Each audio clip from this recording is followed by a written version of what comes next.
we're going to try something different this week. We're going to actually hit the start recording button over here on the right so that people can see the show. Last week we just did the show, kind of our trial run, and we were able to do a full half an hour, but we didn't hit the record button, kind of by design a little bit, because it was a little rough for the first time out. But we've got a lot of information, a lot of things going on tonight. Scores are rolling in from the Dulles District. We've got boys and girls basketball quarterfinal action. Liberty District's getting ready to go tomorrow. Cedar Run District went last week. If you want to ask a question during the show, go to our Twitter account. It's at VivaLoudoun, and use the hashtag AskViva. And if you do that, then you will be able to win a T-shirt. If we read your question on the air, we are going to give you a free Viva Loudoun T-shirt. Hold on a second here. Let me grab one of these over here and show you. This is a one-of-a-kind T-shirt.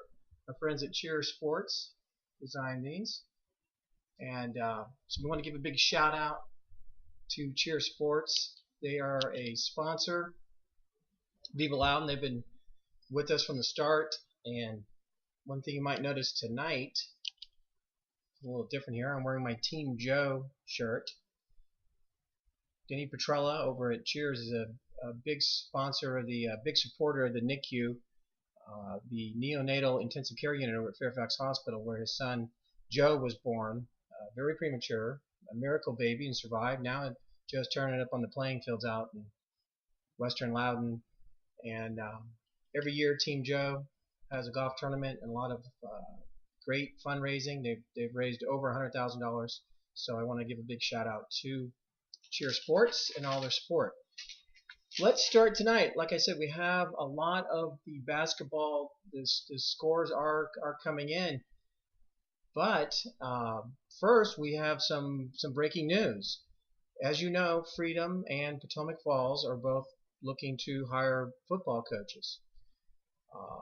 Tomorrow is a school board meeting, and in advance of the school board meetings, what happens here in Loudoun County is that the athletic directors, they go out, they hire their coaches, they do the interview process, they get their man or their woman, and then go ahead and say, okay, I'm going to offer the job. They accept the job. Everything is done except for it's got to be approved by the school board.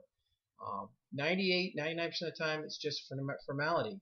And in fact, what the school board does, they have a consent item in which they list all the people that the staff has recommended should be approved. And in advance of the school board meeting tomorrow, we're able to see that the football coach that's been hired at Freedom High School is the Grafton football coach, Jared Van Aker. Took over at Grafton in 2010. Only 29 years old when he became the coach at that time. So very young, a go-getter. As a matter of fact, in 2011, Briar Woods fans will remember, it was a very good Grafton team that made it to the state semifinals. So they were 10-4 that year. His first year there in 2010, they made the playoffs. They were 9-3. This last year, they went down to 4-6 in the regular season. Still made the playoffs. That makes him 22-14 overall in the 3 years at Grafton. Before that, he was at William Campbell. Actually, before that, was at Gaelics High School. 3 years as a coach at Single A, 2009, 2008, 2007. And before that, he was a defensive coordinator at William Campbell High School, where they won a state title while he was the defensive coordinator. So that is our breaking news for tonight. Jerry Van Aker. It won't be official until the school board approves it tomorrow night. And I understand that Freedom High School will have a meet the coach or unveiling of it on Wednesday. Congratulations. Potomac Falls, I think, has hired their man, but it's not on the consent agenda. It may get put on at the last second. If not, they're going to have to wait a couple more weeks for that to become official. So the basketball scores are rolling in. Dulles District, Monday night, the playoffs have started.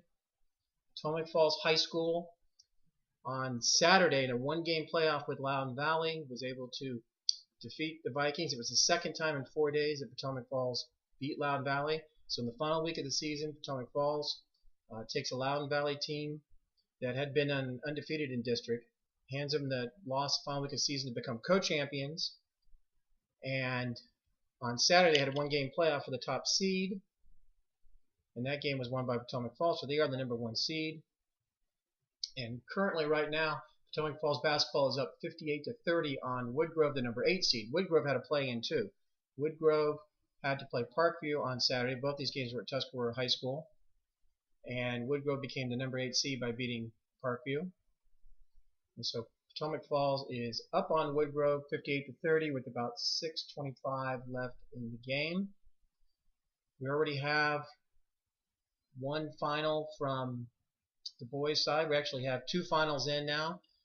It looks like Loudoun Valley, the #2 seed, is advancing. The Vikings 67, the #7 seed Dominion 37. So the Vikings do advance, and they will face Heritage. The Heritage Pride 86-63. So Heritage, a nice victory. They're the 3rd seed over Tuscarora, #6 seed. And the last game remaining on the boys' side is #5 Briarwoods at #4 Loudoun County. Both of those teams are pretty hot.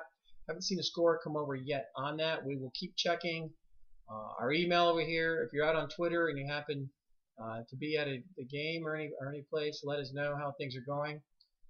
As a matter of fact, I just see an update that's coming over right now. Wow. And this is a final score. I'll tell you what, you're going to get it here first on VivaLoudoun Live. I don't have time to update the website. This is a final score, folks. Loudoun County 38, Briarwoods 32. It's not a girl score. It's a boy score. And it's not a halftime score. If this was a Cedar Run district, that would probably be a first quarter score. That's a final score. Loudoun County 38, Briarwoods 32. So